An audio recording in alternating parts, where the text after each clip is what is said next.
로버트 브레이커가 돌아왔습니다. 우리 성경 공부를 다시 시작할 텐데 요한 1서를 보고 있습니다. 지난 시간 우리는 1장을 마쳤죠. 요한 1서 1장을 마쳤습니다. 그리고 나서 저는 약 3주간의 휴식기를 가졌는데 저는 휴가를 다녀왔습니다. 종종 우리는 쉬어야 하는데 휴가 기간 중에 저는 이 책을 전체적으로 다시 읽었고 좋은 시간을 가졌습니다. 저는 매주 해오던 공부를 멈추고 중간에 시간이 많이 지났기에 그것을 고려해서 지금까지의 간략한 리뷰를 해보도록 하겠습니다. 잠시 앞으로 가서 1장에서 우리가 공부했던 것들을 한번 상기해 보겠습니다. 그리고 나서 우리는 요한일서 2장을 다룰 겁니다. 제가 여러분께 다시 상기시켜 드리는 것은 제게 The Cloud Church ORG라는 웹사이트가 있다는 겁니다. 그 The Cloud Church ORG 웹사이트로 가보시면 여러분이 모바일로 보실 경우에 그건 작은 햄버거처럼 세 줄이 있는데 그걸 클릭하시고 컴퓨터로 하실 경우 상단을 클릭하시면 Verse by Verse라는 제목이 있습니다. 제가 여러분이 우리 구절 대 구절 성경 공부를 하시기를 권하는 겁니다. 여러분이 성경을 공부하는 건 아주 중요합니다. 제가 확고히 믿기로 본문 구절들을 문맥 안에서 성경의 가르침 그대로 살피는 것보다 더 대단하고 나은 공부 방법은 없습니다. 우리는 앞서 바울 서신서들을 순서대로 공부했는데 책 순서가 아닌 기록된 순서대로 봤습니다. 우리는 그걸 마쳤고 사도행전으로 갔으며 유다서, 베드로, 전후서를 봤습니다. 이제 우리는 요한서신을 봅니다. 여러분이 성경을 공부하기를 원하는 새신자일 수 있고 혹은 더 성숙한 크리스찬일 수 있지만 여러분이 좋은 성경 공부를 하기 원하면 The Cloud Church ORG를 클릭하셔서 구절 대 구절 성경 공부로 가서 저와 함께 성경을 공부하십시오.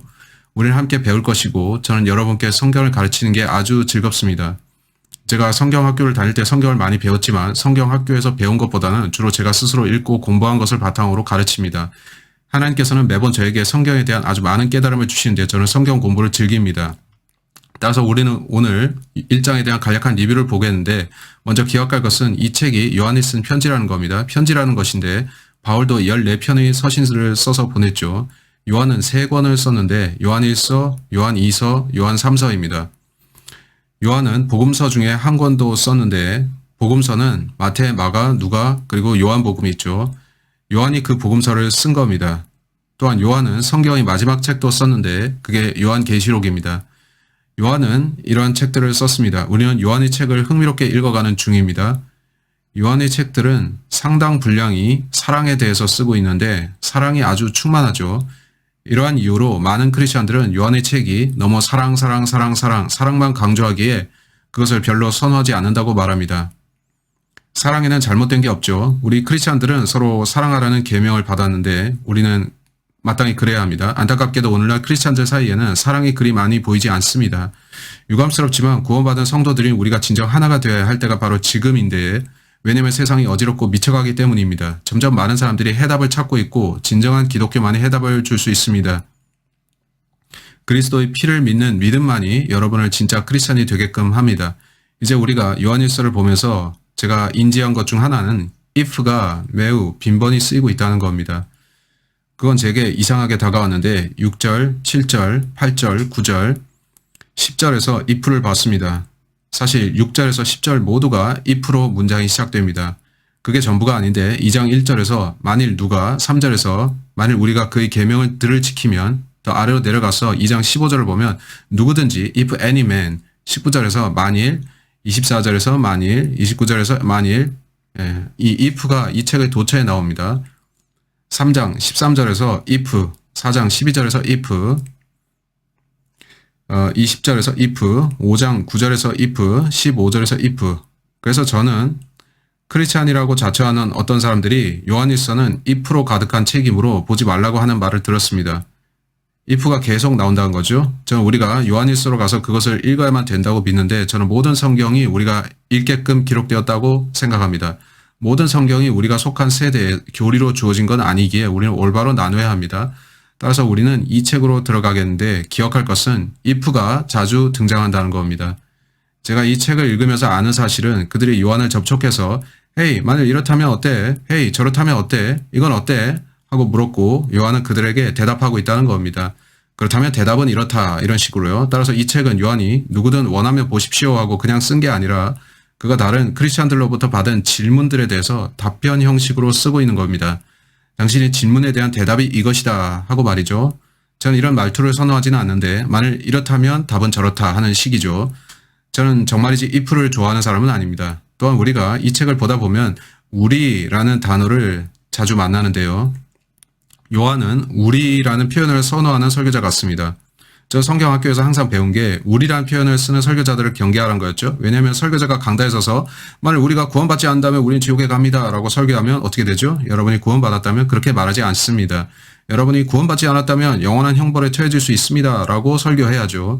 여러분이 구원받은 사람이면 그 문장에 자신을 집어넣으면 안 됩니다. 그래서 피터 럭크만은 우리에게 우리를 말하는 설교자를 조심하라고 했죠. 진짜 설교자는 여러분은 이렇게 해야 합니다. 여러분 회개해야 합니다. 여러분 올바로 살아야 합니다. 여러분 구원받아야 합니다. 이렇게 해야 하는데 여러분이지 우리여서는 안 됩니다. 여러분이 구원받은 후에 우리 크리스찬들은 이렇게 살고 저렇게 살아야 합니다라고 말할 수도 있는데 성경을 가르칠 때는 우리라는 표현을 쓸 수 있습니다. 하지만 설교를 할 때는 직접적으로 여러분, 곧 잃어버린 죄인들을 언급해야 하죠.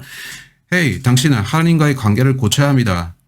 한데 우리는 우리라는 표현을 여기서 많이 보는데 보세요. 1절 우리, 1장 3절이 우리, 자 2절을 스킵했네요.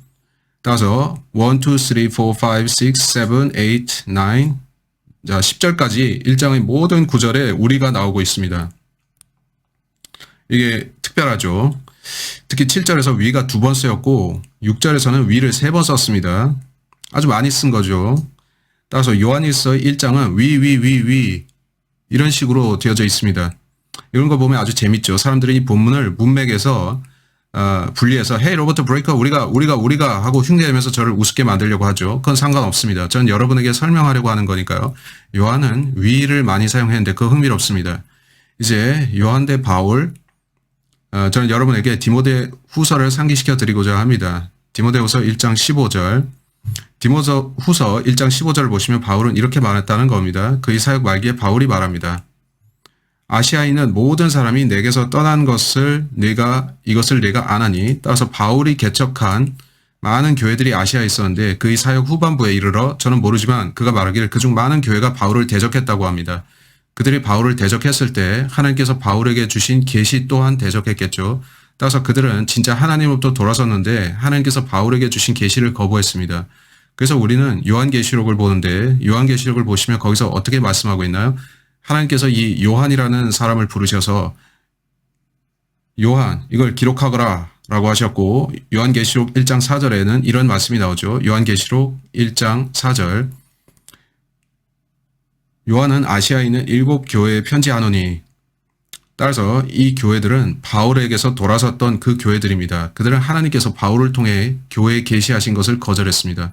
다시 11절을 보면 주님께서 7교회에 말씀하시는데 아시아에 있는 7교회를 말하고 있죠. 따라서 우리가 기억할 것은 요한이 편지를 쓰는 대상이 바울로부터 돌아선 사람들이라는 겁니다. 이런 이유 때문에 어떤 이들은 말하길 요한도 바울에게서 돌아섰다고 합니다. 그렇다면 왜 그는 이 교회들에게 회개하라고 하는 걸까요? 제가 보기로 그들이 회개해야 했던 이유는 그들이 하나님께서 이방인의 사도로 세우신 바울에게서 돌아섰기 때문입니다. 관련해서 설명할 게 많지만 기억할 것은 우리가 요한의 책들을 볼 때 그가 바울과 노선을 같이 하는지 우리는 확인해야 한다는 겁니다. 여러분 우리가 찾아낼 것을 압니다. 여러분은 요한이 바울과 많은 점에서 일치하는 걸 찾아낼 수 있을 겁니다. 하지만 우리는 요한이 좀 더 색다른 이야기도 하는 것을 보는데 그것을 보면서 우리는 의아해하죠.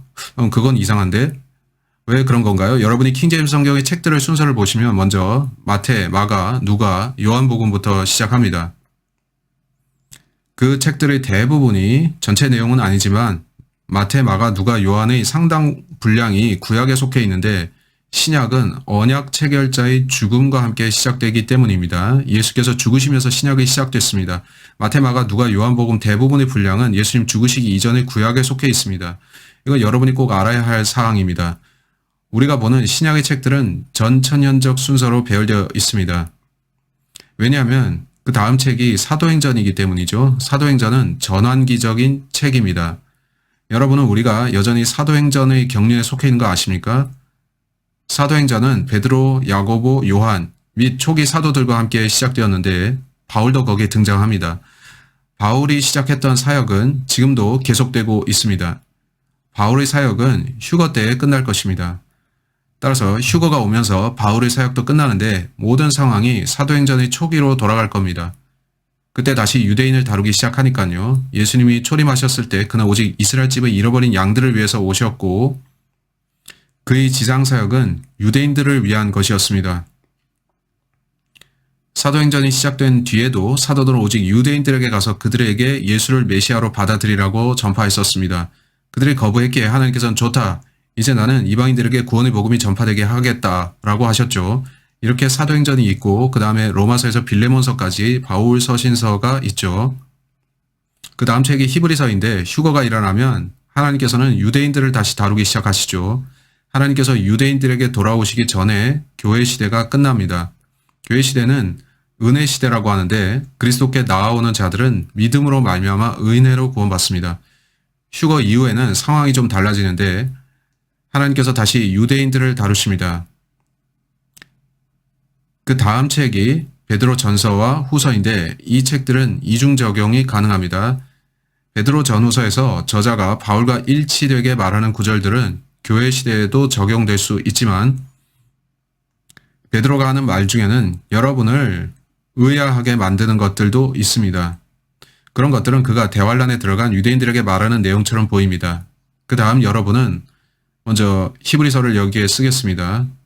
저는 히브리서라는 철자를 잠깐 잊어버렸는데 저는 히브리서가 이중 적용이 가능하다고 말씀드렸죠.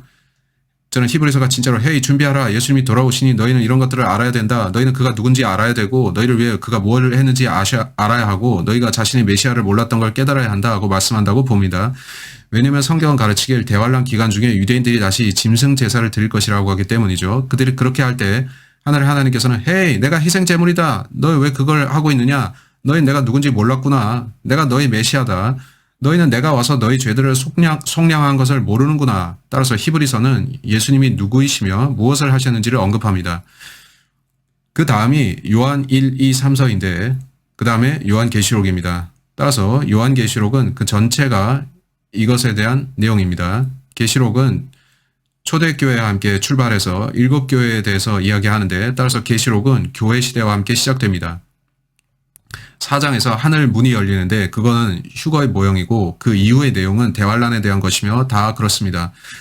물론 이쪽은 천년왕국이며 이것이 아마겟돈입니다. 자, 저는 반복하고 싶지 않습니다만 얼마나 많은 분들이 제 예전 영상을 보셨는지 모르고 이것에 대해서 이전 영상들에서 말했듯이 이번에도 다시 말해 두는 것입니다.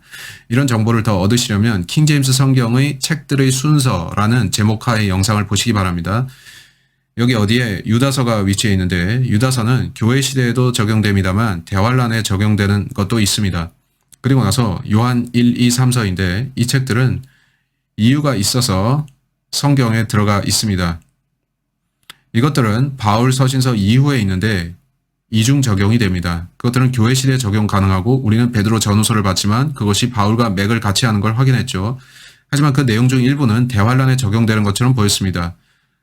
따라서 휴거가 일어나며 곧바로 베드로 전후서는 대환란에 처한 유대인들과 더 밀접한 연관성을 갖게 될 겁니다. 그들은 그 책들을 펴서 읽을 겁니다. 우린 그런 걸 봤습니다. 우리가 하고 있는 것은 성경이 디모데후서 2장 15절에서 명한 대로 진리 말씀을 올바로 나누라는 그 일입니다. 우리가 요한일서를 살펴보면서 요한일서의 교리를 확인하는데 우리는 그것이 바울과 일치하는지 질문합니다. 왜 바울이죠? 왜 바울이 그리 중요합니까? 로마서 11장 13절을 보겠습니다. 로마서 11장 13절에서 바울은 자신이 누구인지를 설명합니다. 우리는 오늘날 많은 사람들이 바울을 성경에서 쫓아내려는 것을 보는데 그렇게 할 수 없습니다. 그럴 수 없죠. 바울이 신약 성경의 3분의 1을 썼습니다. 여러분은 그의 서신서들 또 사도행전 9장에서 그가 구원받은 이후의 대부분의 그 책 내용이 어떤지를 봐야 합니다. 신약 성경의 약 3분의 2가 사도 바울을 다루고 있는데 그가 그런 큰 비중인 이유가 있습니다. 로마서 11장 13절에서 바울이 말합니다. 내가 이방인인 너희에게 말하노라. 내가 이방인들의 사도이기에 나의 직분을 영광스럽게 여기나니. 그렇다면 오늘날 누가 우리의 사도인가요? 바울입니다. 이제 사람들은 아니요 예수님이 우리의 사도입니다 라고 말하죠. 네, 예수님도 사도입니다. 한데 11명의 다른 사도들이 있고 오케이. 그러나 이방인을 위한 사도는 바울입니다. 제가 구원받기 이전에 저는 이방인이었고 저는 바울에게로 갔는데 이는 바울이 교회의 교리 중 상당 부분을 정립한 사람이기 때문입니다. 우리 신약교회의 교리는 대부분 바울 서신서들에 의해서 정립되었습니다. 바울이 매우 중요한 이유가 거기에 있습니다. 많은 교회들에서 이 사실을 혼동하는데 안타깝게도 그들은 바울을 무시하고 있습니다. 여러분은 조심해야 하는데 따라서 제가 이 모든 걸 읽을 시간은 없고 구절만을 제시하겠습니다. 바울은 성경에서 총 3번 자신을 따르라고 말했습니다. 고린도전서 4장 16절 바울이 말합니다. 그러므로 내가 너희에게 권고하노니 너희는 나를 따르는 자들이 되라. 빌립보서 3장 17절에서도 바울은 자신을 따르라고 합니다. 그리고 고린도전서 11장에서 바울이 말합니다. 내가 그리스도를 따르는 것처럼 너희는 나를 따르는 자가 되라. 그렇다면 여러분이 바울을 따르지 않는다면 실제 예수님을 따르는 게 아닙니다. 왜냐하면 바울은 자신이 예수님을 따른다고 했기 때문이죠. 오늘날 많은 교회들에서 바울을 언급하지 말고 바울 따르지 마시오. 예수님만 따라야 됩니다. 라고 말하죠. 예수께서 바울에게 어떠한 것들을 계시하셨습니다. 바울에게 계시들이 주어졌는데 예수 그리스도가 주신 계시였습니다. 그렇다면 여러분이 바울을 따르지 않는다면 진정 그리스도를 따르는 자도 아닌데 이는 예수께서 바울에게 뭔가 알려주셔서 여러분께 전달되게 하셨기 때문입니다. 여러분 그걸 믿었나요? 거부했나요? 이게 질문이고 사안을 요약하자면 그렇습니다. 바울은 로마서 1장 1절에서 말합니다. 저는 오늘날 수많은 사람들이 하나님 말씀을 대적하는 걸 보면서 좌절하게 됩니다. 성경은 마지막 날들에 그러한 일이 일어나리라 예고했는데 아포스타시 혹은 진리에서 떨어져 나가는 일이 있을 거라는 말씀을 했습니다. 많은 사람들이 사도 바울로부터 떨어져 나가고 있는데 그들은 말합니다. 아니요, 우리는 바울을 따르지 않아요. 바울은 싫어요. 유튜브에 보면 그런 영상들이 아주 많은데 그들은 바울이 거짓말쟁이고 그의 책들이 성경에 있어서는 안 되며 그는 가짜, 거짓이기에 바울의 서신들을 절대 읽지 말라고 합니다. 그가 하나님이 참사도도 아니라는 거죠. 제가 바울의 글들을 보면 그들이 정반대로 이야기하는 것을 압니다. 정반대라는 거죠. 예를 들어서 로마서 1장 1절 예수 그리스도의 종 바울은 사도로 부르심을 받아 하나님이 복음을 위하여 성별된 바. 이제 고린도전서 1장 1절 봅시다. 즉 바울이 성경에 들어있는 이유가 있습니다. 하나님께서 그렇게 하신 거죠. 고린도전서 1장 1절 바울은 예수 그리스도의 사도라고 불렸는데 오케이 여러분이 예수님을 따르고자 합니까? 여러분이 바울을 따르지 않다면 예수님을 따르는 것이 아닙니다. 왜냐하면 예수 그리스도께서는 바울에게 우리를 향한 교리를 계시하셨기 때문입니다. 그걸 잊지 말고 간과하지 말며 버리지 마세요. 본문은 말합니다. 하나님의 뜻에 의해 예수 그리스도의 사도로 부르심을 받은 바울과 따라서 바울은 하나님의 뜻에 의해 예수 그리스도의 사도로 부름받았습니다. 만일 당신이 우리는 다 바울을 따르지 말아야 된다라고 하면 그게 무슨 말인지 압니까? 난 하나님 뜻을 내 인생에 받아들이기 거부한다. 난 바울을 원치 않는다라고 하는 겁니다. 하지만 하나님의 뜻은 바울을 불러서 우리에게 뭔가 알려주시는 거였죠. 당신이 바울을 적대한다면 하나님을 대적합니다. 하나님께서 바울을 부르셨으니까요. 갈라디아서로 갑시다. 갈라디아서 1장 1절. 이건 모든 크리스찬이 알아야 할 기초 상식인데 불행히도 우리가 사는 이 시대에 많은 크리스찬들이 성경 대신에 거짓 교사들을 따르고 있고 그래서 저는 여러분께 이 구절을 제시합니다. 갈라디아서 1장 1절. 사람들로부터도 아니요. 사람에 의해서도 아니고 오직 예수 그리스도와 죽은 자들로부터 그분을 살리신 하나님 아버지에 의하여 사도된 바울과 따라서 바울은 말합니다. 내가 사도된 것은 하나님과 예수님 이는 예수께서 하나님이시니 그분들이 나를 사도로 만드셨기 때문이다라고 합니다. 나는 그분들이 알려주신 대로 가르친다. 여러분이 하나님께로부터 뭔가 받으려면 바울에게로 가야 합니다. 하나님께서 바울에게 주신 것 중에 핵심이 뭔가요? 갈라디아서 1장 11절 봅시다. 갈라디아서 1장 11절 그러나 형제들아 내가 너에게 알게 하노니 내가 전한 복음은 사람을 따른 것이 아니니라. 나는 그것을 사람에게서 받지도 않았고 배우지도 않았으며 오직 예수 그리스도의 계시를 통하여 된 것이라. 따라서 바울에게 주어진 우리를 위한 계시가 있었는데 여러분이 바울을 배제하면 그 계시를 놓치게 됩니다. 그게 어떠한 계시였나요? 2장 2절 갈라디아서 2장 2절 내가 계시를 따라 올라가서 이방인들 가운데서 전파한 복음을 그들 앞에 제시하였으되 자 이제 갈라디아서 1장 16절로 돌아가서 나로 하여금 이방 가운데 그를 전파하도록 내 안에 그의 아들을 계시하기를 기뻐하셨을 때 내가 즉시 혈과 육에 의논하지 아니하고 자 여기 복음이라는 말이 나오죠. 복음은 좋은 소식입니다. 하나님께서 바울에게 주신 어떤 좋은 소식이 있는데 온 세상을 위한 것으로 그것이 복음이라 불립니다. 바울이 우리에게 전한 좋은 소식인 복음은 고린도전서 15장 1절로 4절에 나오고 그것은 피로 물들어 있는 복음입니다. 바울은 그것에 대해서 로마서 3장 25절과 로마서 5장 11절에서 우리에게 더 자세히 제시하는데 여러분이 행위가 아닌 믿음으로 구원받으며 그리스도의 피로 대속받는다는 것을 증거하고 있습니다. 여러분이 그 대속을 받아들여야 된다는 것을 그가 말하죠. 참된 복음을 이해하는 것은 매우 중요한데 믿음으로 말미암아 은혜로 받는 구원의 복음 말이죠. 우리는 신약에서 어떤 단어가 처음 등장한 걸 보는데 그것은 바로 justification이라는 단어입니다. 돌아가서 그걸 다시 설명할 시간은 없는데 여러분이 사도행전 13장 38절로 39절을 찾아서 읽어보세요. 바로 거기에 하나님께서 바울에게 주신 계시가 무엇인지 나옵니다. 사람이 더 이상 율법을 지킴으로 구원받는 것이 아니고 믿음으로 의롭게 된다는 거죠. 율법을 행함이 없더라도 말이죠. 갈라디아서 2장 16절도 기본적으로 같은 내용입니다. 자, 계속 봅시다. 우리는 요한계시록이 요한에게 주어지는 걸 봅니다. 따라서 이 요한이라는 사람에게 또 다른 계시가 주어졌는데 그것이 바로 계시록입니다. 그래서 아십니까? 오늘날 크리스찬을 자처하는 많은 사람들이 극단으로 가서 전 예수님을 따라요. 전 예수님을 사랑하고 예수님만 따라요. 예수. 그건 훌륭합니다. 예수님은 하나님이시고 구주이시며 창조주이시기 때문이죠. 하지만 그들은 마태, 마가, 누가, 요한복음에 멈춥니다. 그렇게 하고 있습니다. 그들은 왜 우리에게 더 많은 신약 성경이 주어졌는지를 모릅니다. 사도행전은 전환기적인 책인데 그건 유대인에서 이방인으로 옮겨지는 책이며 이스라엘에서 교회로 옮겨지는 내용입니다. 우리가 사도들이라 부리는 초기 사도들의 교리에서 하나님이 계시하신 바울의 교리로 바뀌고 있죠. 여러분이 신약 성경 전체를 읽지 않는다면 예수님이 더 많은 계시를 놓칩니다. 바울에게 주신 계시와 요한에게 주신 계시, 곧 계시록을 놓친다는 것이죠. 구약은 또한 계시를 담고 있는데 하나님께서는 구약 성경에 예언들을 두셨고 거기에 많은 예언들이 있었습니다. 예수님이 이스라엘의 메시아로 오셔서 많은 예언들을 성취하셨죠. 그리고 우리는 마태, 마가, 누가, 요한복음과 사도행전 앞부분에서 예수 그리스도는 누구이신가라는 메시지를 보게 되는데요. 그가 유대인들에게 오셔서 그들에게 그걸 알려주려 하셨죠.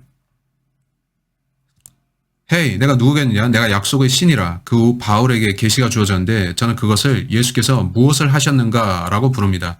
헤이, 그는 당신을 믿음으로 의롭게 하려고 오셨어. 그가 너 대신 죄값을 치르셨다는 메시지죠. 따라서 그는 모든 죄들을 위한 희생 제물이신데 우리는 하나님께서 요한에게 계시록을 통해 한 번 더 계시를 주시는 걸 봅니다.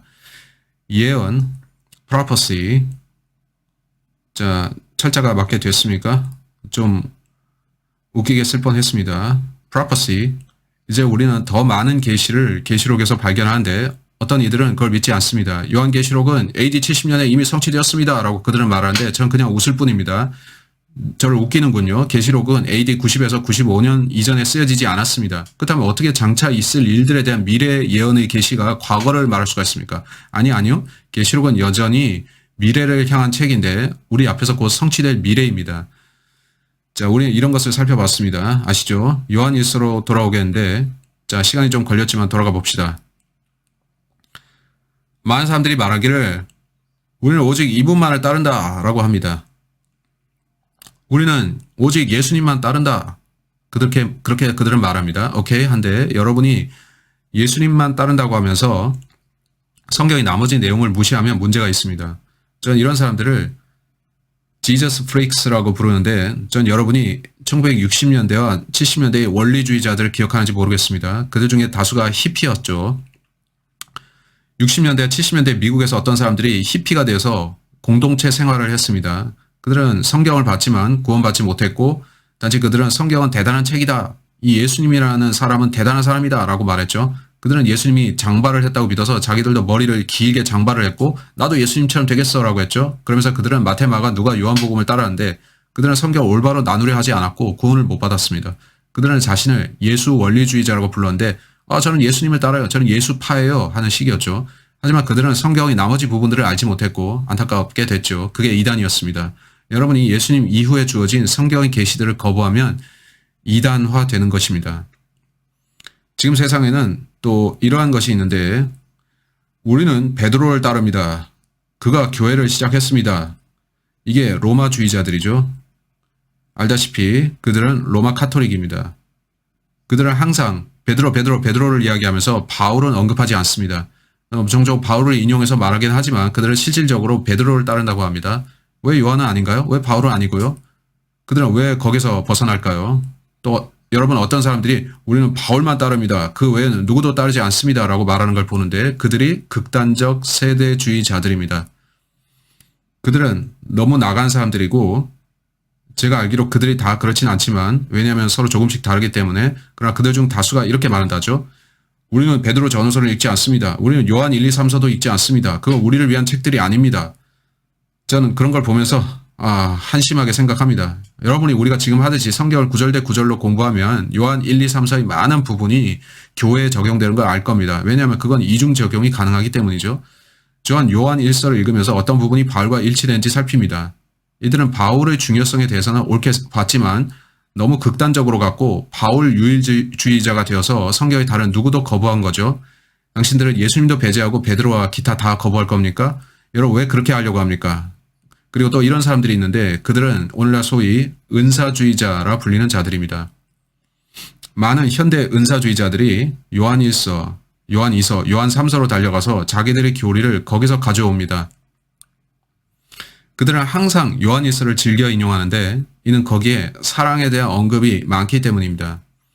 그들은 바울의 중요한 교리들을 다루지 않고 오직 사랑만 언급합니다. 사랑은 언급할 가치가 있기에 전 고맙게 생각합니다. 우린 서로 사랑해야죠. 하지만 여러분은 한 사도를 선택한 다음 다른 사도들을 다 배제하려고 하면 안 됩니다.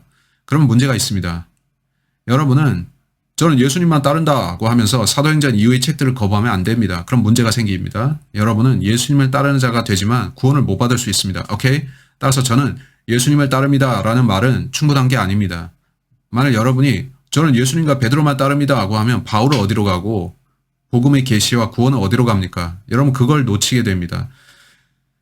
여러분이 저는 바울만 따릅니다 하고 하면 네, 당신은 구원의 복음은 제대로 믿었을 것 같군요. 당신이 구원 받았다면 잘된 일이죠. 하지만 당신은 우리가 하듯이 구절대 구절 성경 공부를 하지 않고 있는 겁니다. 그게 안타까운데 베드로 서신에는 좋은 말씀들이 있고 요한 서신에도 있죠. 우리는 베드로 전서에서 그리스도의 피에 대한 구절을 봅니다. 그건 바울과 일치합니다.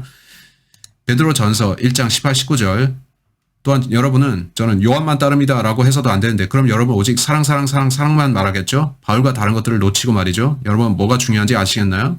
우리는 바울의 모든 가르침들을 따라야겠고 예수 그리스도께서 그에게 주신 계시도 믿어야 되겠지만 우리가 성경을 보면서 기타 모든 내용들을 볼 때 이것들은 바울과 일치하는가를 봐야 된다는 겁니다. 이는 복음의 계시가 바울에게 주어졌으니까요.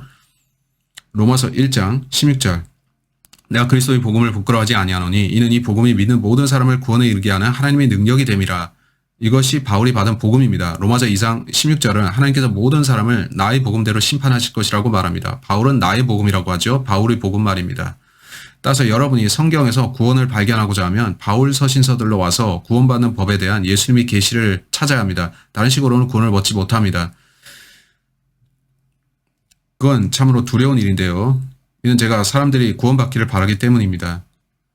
자, 이제 30분 남았는데 서두부를 겨우 마쳤고 제가 이 이야기를 한 것은 지난 시간을 복습하기 위함이었습니다. 지금까지 살펴본 1장의 내용은 바울의 교리와 대체로 일치했지만 사람들은 요한일서의 문맥에서 구절을 분리해서 거짓 교리를 가르치려 시도하는 걸 보죠. 이 때문에 여러분은 성경 전체를 우선 읽어야만 됩니다. 여러분이 바울의 교리로 일단 정립되면 다른 책들로 이해를 넓힐 수가 있습니다.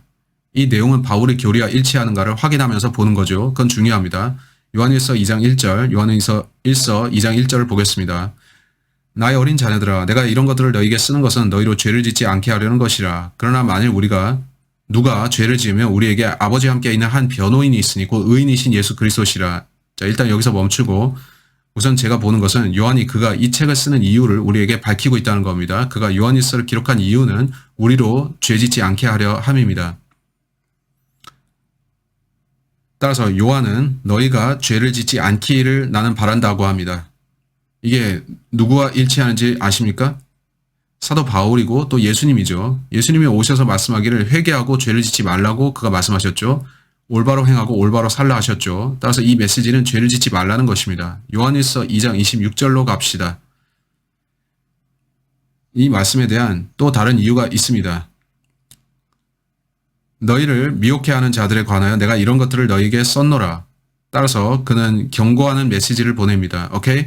요한일서는 경고의 메시지입니다. 죄짓기를 멈추라. 그리하지 않으면 하나님께서 심판하실 텐데 여러분 구원 잃지는 않지만 보상을 잃는다. 죄짓지 말고 미혹 또는 기만 당하지 말아라. 이것이 저자가 고백하는 바 요한 1서가 쓰여진 주된 목적인데 내가 그래서 이 책을 썼다 하고 그가 말하죠. 이제 요한복음은 왜 쓰여진 것입니까? 요한복음 20장 31절을 보시면 요한복음 20장 31절 그는 왜 자신이 요한복음을 썼는지 이유를 밝힙니다. 요한복음 20장 31절에서 다만 이것들을 기록한 것은 너희로 예수가 그리스도 곧 하나님의 아들이심을 믿게 하려는 것이요 또 믿음으로써 그 이름을 통해 생명을 얻게 하려 함이라. 따라서 요한은 요한복음을 쓴 이유가 너희가 예수가 그리스도이심을 믿게 하는 것이다 라고 하는데 이건 보다 유대적인 표현으로 들리죠. 그 이름을 믿는 것, 예수께서 메시아이심을 믿는 걸 말하는 거죠. 그렇다면 그가 요한일서를 이후에 썼을 때도 그러할 텐데 왜냐하면 그는 그 이름을 믿는다. 난 누구의 메시지, 후 메시지를 전했기 때문인데 그는 또한 one 메시지도 같이 전했습니다. 무엇의 메시지도 전했습니다. 보혈을 말하니까요. 그는 예수께서 우리의 화목제가 되어 죽으셨다는 말을 합니다. 바로 2절에서 하고 있죠. 그게 무슨 말입니까? 바울이 썼던 것과 같은 화목제물이라는 용어죠. 따라서 요한일서를 보는 저는 이 책이 바울과 일치하는 것을 알게 됩니다. 그래서 저는 극단적 세대주의자가 될 수 없습니다. 제가 선한 양심을 가지고 여러분 앞에 와서 바울의 책만 읽고 나머지 성경을 읽지 마십시오라고는 말할 수 없는 겁니다. 저는 그럴 수 없습니다. 저는 바울은 그리스도의 몸에 속한 첫 번째 사람이다. 바울의 서신서만 보고 나머지 성경 읽지 말라고도 말할 수 없습니다. 저는 바울 서신을 읽고 사도행전도 읽는데 거기 13장 38절에서 사도들이 듣고 있습니다. 15장에서 그들은 모여서 이야기하고 의견이 일치합니다. 사람이 은혜로 구원받는다. 바울은 은혜 설교자였고 그는 은혜의 메시지를 가져다가 사도행전 15장에서 사도들에게 전달했죠. 그리고 사도행전 15장 11절에서 이 사람 베드로가 그들과 마찬가지로 우리로 은혜로만 구원받는다라고 말합니다. 베드로도 바울처럼 은혜를 말하는 설교자가 되었습니다. 다른 모든 사도들도 바울의 메시지를 수용했는데 죄인이 피를 믿고 믿음으로 말미암아 은혜로 구원받는다. 그건 우리가 믿음만으로 의롭게 된다는 메시지였죠.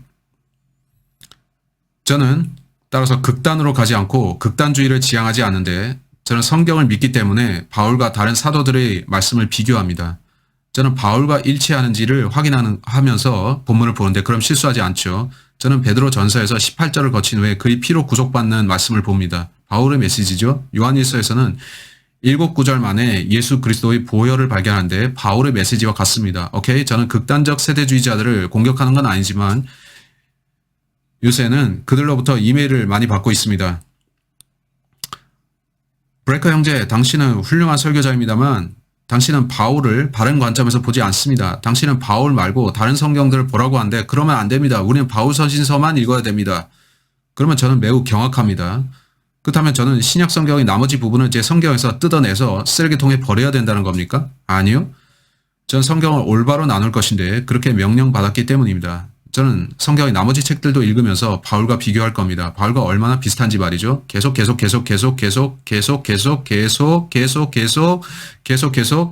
저는 그것들이 바울과 일치하는 것을 발견합니다. 오케이? 하지만 저는 이중 적용도 합니다. 어떤 구절들은 환란 시대에 적용되기도 하는데 휴거 이후를 말하는 겁니다. 유대인들은 장차 그 구절들을 그렇게 읽겠죠. 좋아요. 따라서 요한일서 2장 나의 어린 자녀들아 내가 이런 것들을 너희에게 쓰는 것은 그가 뭐라고 하는지를 보십시오. 그는 그들을 나의 어린 자녀들이라 부릅니다. 로마 카톨릭에 속한 자들은 이러한 표현을 좋아합니다. 그들은 자신을 신부라고 하는데 신부들은 스스로를 아버지라 부릅니다.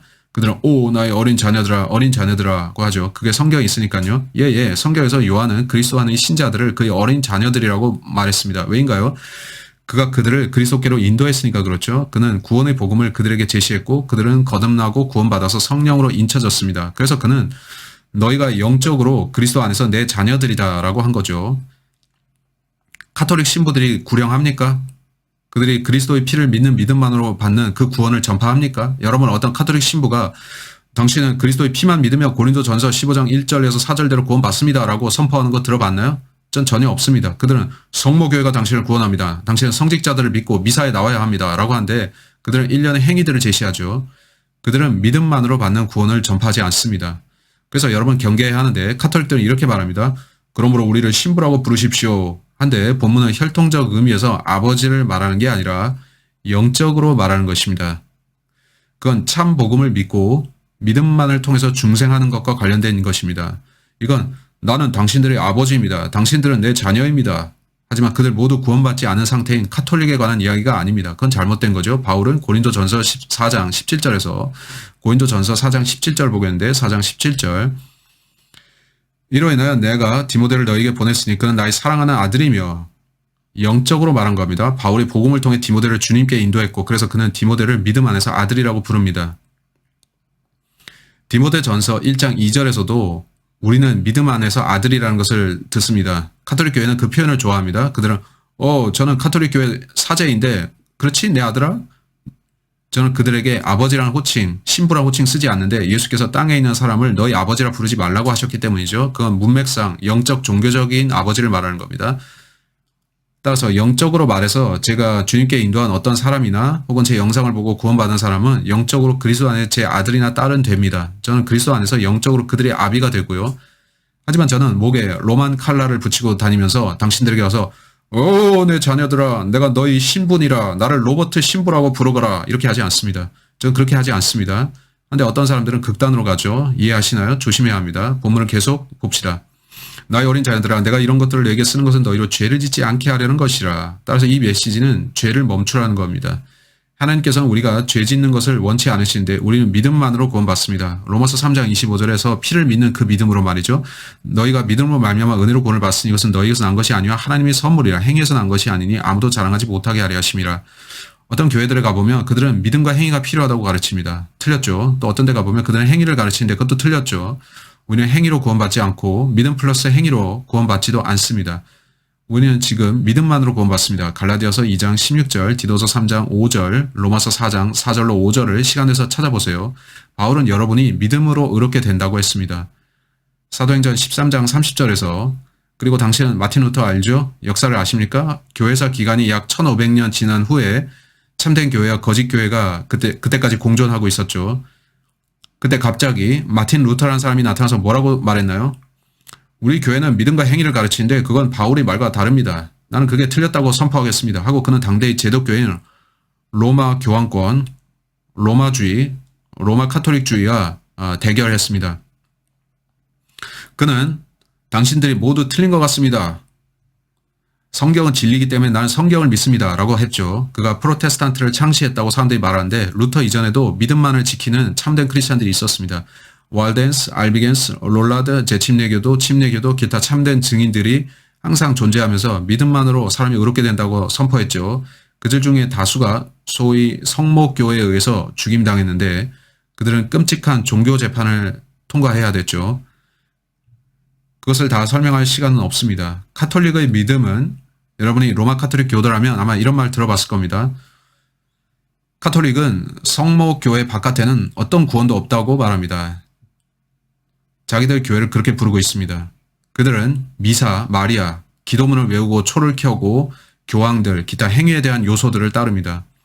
그들은 너를 아버지라고 부르라고 말하죠. 하지만 마태복음 23장 9절은 땅에 있는 사람을 아버지라 부르지 말라고 했습니다. 따라서 카톨릭 교회 안에서 벌어지는 많은 일들을 저는 받아들이거나 인정하지 않습니다.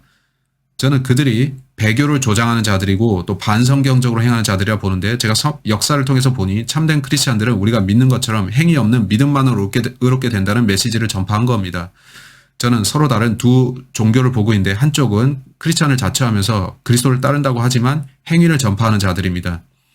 또 반대편에 있는 자들은 진짜 크리스찬인데 그들은 믿음만으로 구원받는다고 교회사 기간 중에 계속 믿어왔습니다. 따라서 고린도전서 4장 15절에서 바울이 이렇게 말합니다. 본문을 봅시다. 고린도전서 4장 15절 여러분이 그리스도 안에서 누군가를 영적으로 아비라 부르는 게 꼭 잘못된 건 아닙니다. 하지만 우리 참된 그리스도인들은 목사들을 우리 아버지라고 부르지는 않습니다. Hey, Father, 저를 축복하소서. Father, 제가 죄를 지었나이다. 이렇게 말하지 않죠.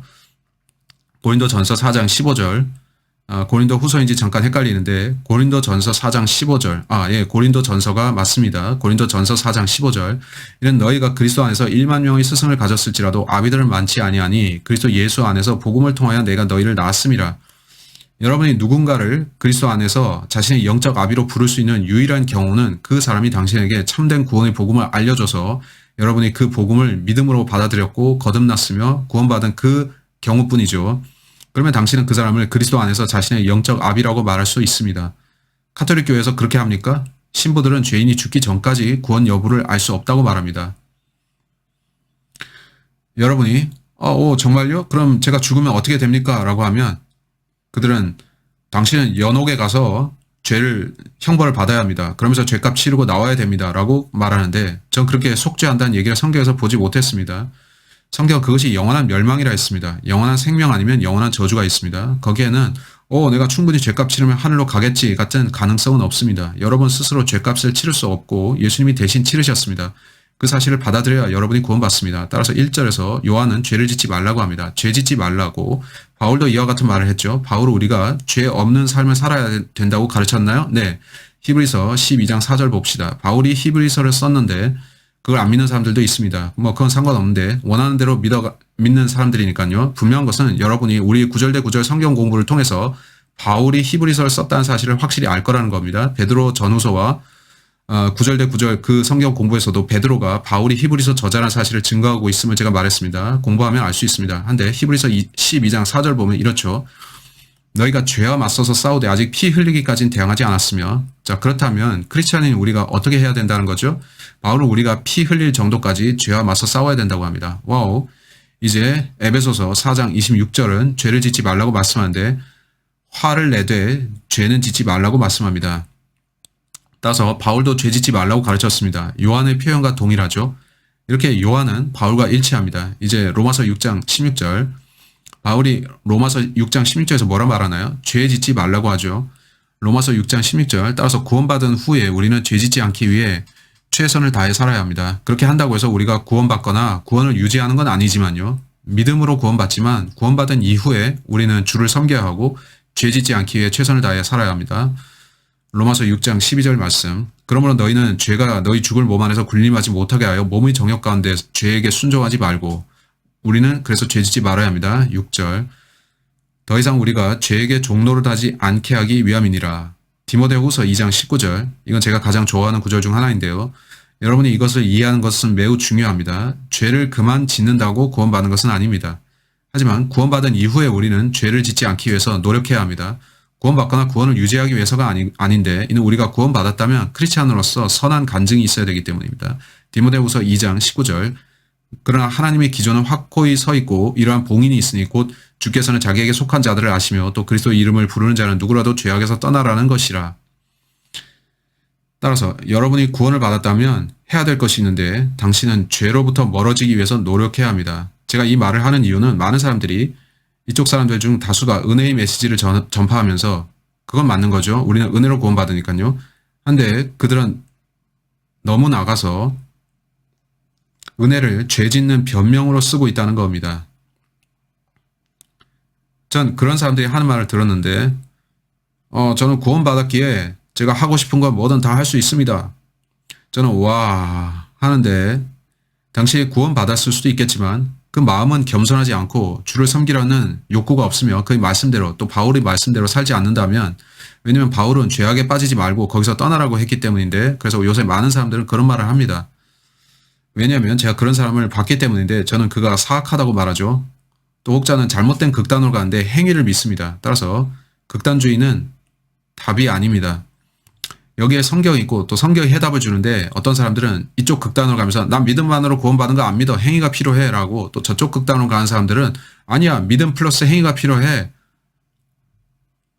그러면서 그들은 성경을 믿으려 하지 않습니다. 성경은 여러분이 받은 자유를 방종하는 데 쓰지 말라고 합니다. 우리가 은혜로 구원받았다면 그 은혜를 죄 짓는 기회로 삼지 말고 죄를 삼가하면서 살아야 된다는 겁니다. 오케이? 제 말에 동의하시죠? 이제 요한 1서를 다시 보겠습니다. 본문이 어떻게 말씀하는지 저는 이 구절을 사랑하는데 아주 놀랍습니다. 요한 1서 2장 1절 나의 어린 자들아 내가 이런 것들을 너희에게 쓰는 것은 너희로 죄를 짓지 않게 하려는 것이라. 마침표 같은 절 내용이 이어집니다. 그러나 만일 if가 등장하죠. 누가 죄를 지으면 자 어떻게 된다고요? 우리가 구원을 잃어버리고 지옥에 간다고 합니까? 그렇게 말씀하지는 않죠. 어떻게 말씀하나 보세요. 사실 하나님께 감사하게도 이 본문은 영원한 보장을 말하는데 이게 바울의 교리죠. 어떻게 말씀합니까? 그러나 만일 누가 죄를 지으면 우리에게 아버지와 함께 있는 한 변호인이 있으니 곧 의인이신 예수 그리스도시라. 변호인이 뭡니까? 스페니쉬에서 그 단어는 아보가도인데 변호사라는 뜻이죠. 여기서 우리가 보는 것은 법정의 한 장면인데 저 위에 하늘의 성부 하나님께서 앉아 계시고 그가 재판장이십니다. 우리 모두 법정 안에 있는데 이쪽에는 마귀가 있고 그는 로버트 브레이커가 죄를 짓습니다. 하나님 그 사람 보세요. 당신은 그를 지옥에 보내야 됩니다. 하나님께서는 아니 나는 그럴 수 없다. 당신은 그를 심판해야 됩니다. 근데 여기에 아들이 계시고 이분이 예수님입니다. 예수님이 제 변호인이신데 그는 제 변호사이시죠. 그리고 이것은 저인데 제가 죄를 지으면 즉각 마귀가 저를 고소합니다. 그 구절을 아주 빨리 보겠습니다. 성경에 어떻게 말씀하는지 보세요. 자, 이쪽에다 쓰겠습니다. 오케이, 찾아볼 성경 본문은 계시록 12장 10절인데 마귀가 어떻게 불리는가를 보죠. 요한계시록 12장 10절, 요한계시록 12장 10절은 이와 같이 말씀합니다. 또 내가 들으니 한 큰 음성이 하늘에서 말하기를 이제 구원과 능력과 우리 하나님의 나라와 그의 그리스도의 권세가 임하는도다. 이는 우리 형제들을 우리 하나님 앞에서 밤낮 고소하던 그 고소자가 쫓겨났기 때문이니라. 마귀는 형제들을 고소하는 자로 불리는데 그가 밤낮 하는 일은 크리스천들을 관찰하면서 그들을 고소하는 것입니다. 우리가 구원을 받는다고 죄를 안 짓게 되는 건 아닙니다. 하나님께서 보실 때 우리는 죄들을 용서받았지만 우리 스스로 죄 짓지 않기 위해 노력해야 합니다. 그럼에도 우리는 종종 죄를 짓고 잘못 삽니다. 그럴 때 예수께서 하늘에서 뭔가를 하십니다. 마귀는 주님, 로버트 브레이커가 더러운 말 하는 거 방금 들으셨죠? 로버트 브레이커가 저런 짓 하는 거 보셨죠? 하늘에 계신 예수께서는 저를 변호하시는 변호사의 자격으로 이렇게 말씀하십니다. 그래, 그가 죄를 지었구나. 하지만 그는 피 아래에 있다. 그래서 하나님께서는 내려다보시면서 그에게서 죄를 찾지 못하겠다고 하십니다. 마귀는 하나님 저는 당신이 무슨 말을 하는지 모르겠습니다. 예수께서 죄값을 치르셨고 그들은 용서받았습니다. 마귀는 자신이 원하는 대로 저희 모든 죄들을 들고 나와 고소할 수 있지만 재판장께서는 그 죄가 이미 없어지고 용서받았고 끝나고 지나갔다고 말씀합니다. 이게 얼마나 놀라운 일인지 아십니까? 성경은 예수 그리스도께서 아버지와 함께 하시는 변호인이라 말씀합니다. 의인이신 예수 그리스도 말이죠. 그 의로우신 분께서 의인과 불의한 자들 곧 우리를 위해 죽으셨습니다. 따라서 예수님은 우리의 변호인이시기 때문에 성부 하나님께 우리가 용서받았음을 증거하십니다. 골로새서 2장 13절 봅시다. 골로새서 2장 13절 너희 죄들과 너희 육체의 무할례 가운데서 죽었던 너희를 하나님께서 그와 함께 살리셔서 너희 모든 허물을 용서하셨으니 여러분이 그리스도의 피를 믿고 구원받으면 성령께서 여러분 안에 들어와서 내주하시면서 인이 쳐집니다. 우리는 요한서신에서 잠시 그걸 보겠지만 성령께서 여러분 안에 들어오실 때 사실 요한의 이전 책은 위로자가 오셔서 너희와 함께 영원히 계신다고 했습니다. 그건 성령을 잃어버리지 않는 영원한 보장을 말합니다. 여러분은 자신의 과거, 현재, 미래의 모든 죄들을 용서받는데 여러분이 크리스찬이면서 죄를 지으면 마귀가 와서 저거 보셨나요? 예수께서는 아버지 당신은 못 보셨죠? 당신은 못 보셨죠? 그는 이미 용서받았습니다. 그렇게 저 위에서 제 전담 변호사로서 항상 저를 변호하시는 예수님이 계십니다. 이 얼마나 축복인지 모릅니다. 골로새서 1장 14절이 어떻게 말씀하는지 보면 그 안에서 우리가 그의 보혈을 통하여 구속 곧 죄들의 용서함을 받았느니라. 전 예수 그리스도의 피로 용서받았습니다. 요한일서 2장 12절로 가봅시다. 어린 자녀들아 내가 너희에게 쓰는 것은 그 이름을 위하여 너희 죄들이 용서되었기 때문이라. 따라서 우리는 그리스도의 피로 용서받는데 이것은 전가된 의에 대한 교리입니다. 로마서 4장 8절, 로마서 4장 20절에서 25절. 제가 구원받았을 때 저는 복음을 믿으면서 마음으로부터 믿었습니다. 하나님께서 예수님의 의를 저에게 전가시켜 주셨죠. 요한일서 2장 1절이 뭐라 말씀하나요? 의인이신 예수 그리스도. 따라서 저는 불의하고 악한 사람이었는데 의인이신 예수 그리스도께서 제 죄들을 대신해 죽으시면서 저희 죄들을 대신 가져가셨습니다. 이제 저는 그의 의를 받았는데 성부께서 저를 내려다 보실 때 그가 보시는 대상은 아들입니다. 그는 제가 예수님께서 하신 일 때문에 용서받은 사람으로 간주하시는 겁니다. 전 의롭게 되었습니다. 이것을 우리는 justification, 즉 칭이라 부르는데 justified라는 표현이 법률 용어라는 거 아시나요? 어떤 사람이 잘못을 저질렀다 해도 법이 그 사람을 의롭다면 범죄가 성립지 않습니다. 누군가를 죽인다 해도 말이죠. 저는 살인을 미워하고 바라기로는 저는 아무도 죽이고 싶진 않지만 법에 따르면 우리 주 법률에 따르면 누군가 저희 집으로 침입했을 때 그 의도가 저를 해치는 것이고 제 아내를 강간하고 아이들을 죽이고 또 제게 해를 끼치기 위한 의도가 있다고 하면 저는 스스로를 방어할 모든 권리가 있습니다. 제가 그 침입자를 총으로 쏜다면 일단 저는 유치장에 가겠죠. 경찰은 즉각 저를 유치장에 보낼 텐데 경찰이 조사해보고 나서 그 사건이 정당방위 사건이라고 결론 내릴 겁니다. 자기 방어를 위한 살인 말이죠. 제가 그 일로 법정에 출두하더라도 전 법정 가기 싫지만 경찰은 그들이 당신이 집에 침입한 건 분명하고 당신이 자기 방어권을 행사한 것도 맞습니다. 이 사건은 법정에서 다룰 이유가 없습니다. 라고 하겠죠. 왜냐면 자기 방어에 관한 한 면책이라서 말이죠. 그래도 법정에 가야 된다면 저는 정당 살인으로 재판받겠죠. justified 된다는 거죠. 자기 방어가 맞다면 여러분은 감옥에 가지 않습니다. 법에 따르면 당신은 자신을 지킬 수 있는데 침입자 당신이 마주했을 때 그가 내가 널 죽이겠다라고 했으면 여러분은 오케이 둘 중 하나가 죽어야 되는 상황에서 그 사람이 나를 죽인다면 내 아이도 죽고 나쁜 일이 더 생길 테니 나와 내 소유를 지키겠다. 그렇게 했으면 justify 됩니다. 그건 끔찍한 일이고 제가 그런 경우가 생겨서 누구를 해치는 일이 없기를 바라지만 그런 일이 생겨서 법정으로 가면 저는 정당 살인이 됩니다. 저는 정당하다고 간주되는데 justification 이건 법률 용어입니다. 구원받은 여러분은 법정에 있는 것과 같습니다. 여기 제가 있는데 하나님 앞에서 저는 유죄입니다. 마귀는 네 그가 이 모든 일을 했습니다. 그는 대가를 치러야 합니다. 저는 이거 어떻게 해야 되죠? 하고 예수님께 묻습니다. 예수님이 말씀하죠. 내가 의로운 것을 너는 아느냐? 내가 내 의를 내게 주겠다. 내가 너를 위해 한 일을 너는 그냥 믿어라. 내가 너 대신 죽었다는 사실을 믿어라. 네. 전 자신을 법정의 자비에 맡겼고 유죄 협상, 플리 바겐을 받아들였습니다. 성부께서는 오케이 그는 문제없다. 그는 아무 짓도 하지 않았다고 하시고 마귀는 저쪽에서 내가 또 졌구나 라고 하고 분해하고 있죠. 마귀는 한 번도 이겨보지 못한 세상에서 최악의 변호사죠. 어쨌건 우리는 이것을 칭의라고 부릅니다. 예수께서는 이렇게 우리의 변호사가 되어주십니다. 자 이제 2절 요한일서 2장 1절 여기서 그는 1절의 예수 그리스도입니다. 우리의 죄들을 위한 화목제물이시니 우리뿐만 아니라 온 세상의 죄들을 위한 것이니라. 이 구절 안에는 많은 것들이 있습니다. 우선 화목제물이라는 단어를 봐야 되는데요. 이것은 바울이 썼던 것과 같은 용어입니다. 이건 바울적인 용어라는 것이죠. 그래서 여러분은 요한이 바울과 같은 용어를 쓰기 때문에 그와 같은 노선에 있는 것을 아는 겁니다. 이 propitiation이라는 단어는 성경에 3번 나오는데 로마서 3장 25절 하나님께서는 그의 피를 믿는 믿음을 통해 그를 화목제물로 세우셨다고 하죠. 그리고 여기 요한일서 2장 2절 요한일서 2장 2절 맞죠? 그리고 또 제 기억에 요한일서 4장 10절에도 나옵니다.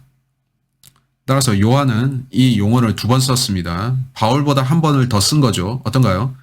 한데도 그 사람들은 요한일서를 읽지 마세요. 그건 교회를 위한 책이 아닙니다. 라고 합니다.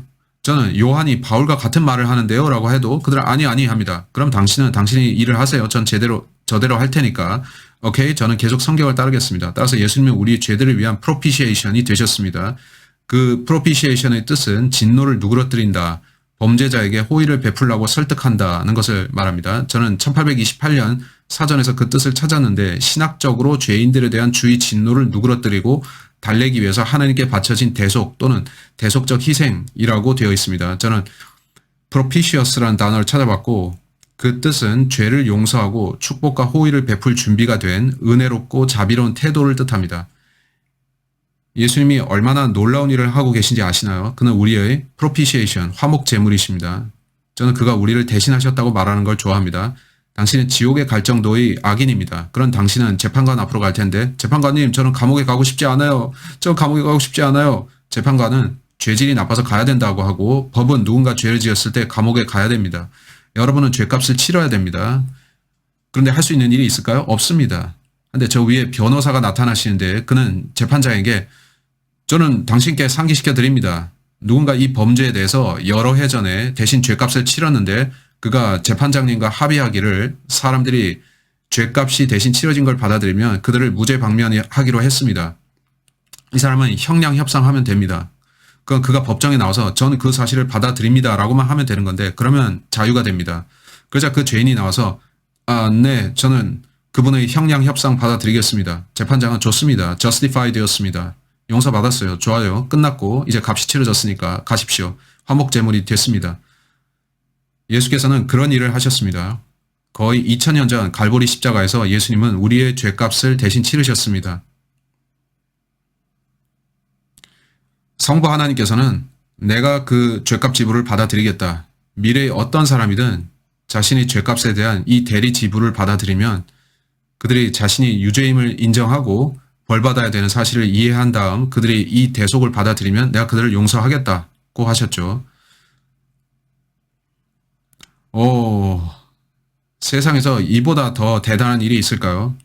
이보다 더 위대한 사건이 있나요? 아니요. 그 화목제는 놀라운 사건이었습니다. 따라서 로마서 3장 25절, 요한일서 2장 2절, 또 요한일서 4장 10절에서 예수 그리스도는 우리의 프로피시에이션이라 말씀하는데 그는 우리에 대한 하나님의 진노를 멈추십니다. 같이 이사야서 보시죠. 53장. 여러분은 이 사실이 구약에 예언된 것 아십니까? 여러분은 구약 성경이 예수님께서 많은 사람들의 죄들을 위해 죽으시리라고 예언한 거 아시나요? 하나님께서는 이사야라는 선지자를 부르셔서 그에게 난 내가 이 말을 쓰도록 명령한다 라고 하셨습니다. 이사야는 자기가 쓴 것을 나중에 읽었지만 주님이 무슨 말을 하셨는지 알지 못했습니다. 그 예언은 오래전 BC 700년경에 기록되었습니다. 많은 사람들이 그동안에 이사야서 53장을 읽었겠지만 그들은 여기에 예언된 그 대상이 누구인지를 몰랐죠. 그러다 약 2000년 전 한 영광스러운 6월절 날이 밝았고 예수 그리스도께서 십자가에 달리셨습니다. 그는 우리의 죄들로 인해 죽으셨고 그 얼마 후에 누군가 자기 성경을 보면서 그거였군, 그거였다고 선지자가 이사야 53장에서 말했던 게 바로 이거였어 하고 그때 깨달았겠죠. 우리는 과거를 돌아보며 그것을 알 수가 있습니다. 이사야서 53장은 화목 제물을 말씀합니다. 이사야서 53장 4절 실로 그가 우리의 질고를 지고 예수 그리스도죠. 우리의 슬픔을 지었는데도 우리는 그가 형벌을 받아 하나님께 맞으며 고난당한 줄로 생각하였도다. 성부 하나님께서 우리의 죄들에 대한 진노를 아들에게 쏟아 부으셨습니다. 그것이 프로피시에이션입니다. 5절은 말씀합니다. 그러나 그는 우리의 허물로 인하여 상처를 입었고 그는 우리의 죄악을 인하여 상하였도다. 이니쿼티는 죄를 말합니다. 우리의 화평을 위한 징계가 그에게 내려졌고 그가 맞은 채찍으로 우리가 치유되었도다. 7절로 내려가 봅시다. 6절을 지나칠 뻔했네요. 6절 말씀하기를 주께서는 우리 모두의 죄악을 그에게 지우셨도다 라고 합니다. 성부 하나님께서는 과거와 현재와 미래의 모든 죄를 예수 그리스도께 맡기고 대가를 치르겠다고 하셨으며 예수님께서는 제가 그걸 치르겠습니다 라고 하셨죠. 10절 그를 상하게 하는 것이 주를 기쁘시게 하였기에 주께서 그를 고난에 두셨도다. 주께서 그의 혼을 속죄 제물로 만드실 때 그가 자신의 씨를 보리니 그가 자신의 날들을 늘릴 것이요 주의 기쁨이 그의 손에서 번창하리라. 보다시피 성부께서는 예수님의 희생제에 만족하셨고 그는 그것을 화목 제물로 인정하셨습니다. 이것이 내 진노를 누그러뜨렸다. 그것이 인류가 저지른 죄값을 치렀다. 이제 그들이 그 사실만 받아들이면 나도 그들을 받아주겠다. 라고 11절입니다. 그가 자기 혼의 고통을 보고 만족하게 되리라. 그가 나의 의로운 종이 자기의 지식으로 많은 사람을 여기 보세요. 의롭게 하리니 justify 많은 사람을 의롭게 하리니 이는 그가 그들의 죄악을 담당할 것임이라. 예수께서 십자가에서 제 죄들을 담당하셨는데 전 제 죄들이 용서되었음을 믿었고 그래서 의롭게 되었습니다. justified는 just if I'd 로서 justified never sinned 입니다. 제가 그리스도께 와서 그를 내 구주로 받아들일 때 모든 죄들이 용서받습니다. 성부께서 보실 때에 마치 제가 전혀 죄를 짓지 않은 사람처럼 보이는 겁니다. 이 얼마나 놀라운 일인지 모릅니다. 구원을 받는다는 게 얼마나 대단하고 대단한 일인지 모릅니다. 구원받는 거 말이죠. 예수 그리스도가 우리의 죄값을 치르셨습니다. 고린도 후서 5장 21절은 말씀하기를 죄 없는 그가 죄인들을 위해 죽으셨다고 합니다. 그는 죄를 모르셨는데 우리를 하나님 앞에 의롭게 하기 위해 그가 죄가 되셨다 합니다. 여기 요한일서 2장으로 돌아와서 1절 말미를 보면 의인이신 예수 그리스도를 언급합니다. 그는 죄를 짓지 않으셨고 그러나 우리 때문에 죽으셨는데 의인으로서 죄인을 대신하셨죠. 2절은 그는 우리 죄들을 위한 화목 제물이시니 우리뿐만 아니라 온 세상의 죄들을 위한 것이니라. 이건 칼빈주의를 반대하는 내용이죠. 칼빈주의자들은 예수님이 선택된 자들만을 위해서 죽으셨다고 하는데 틀렸습니다. 그는 온 세상의 죄들을 위해 죽으셨습니다. 온 세상이 그렇다고 구원받나요? 아닙니다. 온 세상이 나와서 그리스도를 구주로 믿어야 됩니다. 의인이 불의한 자를 대신해 죽으셨다고 베드로전서 3장 18절이 말씀합니다. 따라서 모든 사도들은 예수께서 우리 죄들을 대신해서 화목제로 죽으신 걸 알았습니다. propitiation의 정의를 다시 상기하기 바라는데 그건 은혜를 주기 원한다는 뜻입니다. 성경 온통 이걸 말씀하고 있고 그것은 십자가를 통해서 옵니다. 그건 믿음을 통해서만 받습니다. 따라서 제 질문은 당신은 예수님 보혈을 믿었습니까? 당신은 예수님을 구주로 믿었습니까? 예수께서 우리의 죄들을 위해 죽으셨음을 말씀하는 성경의 다른 구절들을 보면 로마서 5장 6절, 로마서 5장 8절, 데살로니가 전서 5장 10절, 갈라디아서 1장 4절, 디모데 전서 2장 6절, 디도서 2장 14절, 저는 이런 식으로 계속 언급할 수 있습니다. 베드로 전서 3장 18절, 여러분에게 성경이 있으면 펴서 그 구절들을 보시고 진정한 기독교가 뭔지를 아시기 바랍니다. 진정한 기독교는 난 예수님을 믿습니다. 이는 그가 나의 죄들을 용서하시고 의롭게 하실 수 있는 유일한 분이기 때문입니다. 그가 내 죄값을 치르셨기에 나는 그를 믿습니다. 나는 그의 피의 대속을 믿습니다. 라고 고백합니다. 여러분이 그리스도의 피만을 믿지 않는다면 구원받지 못합니다.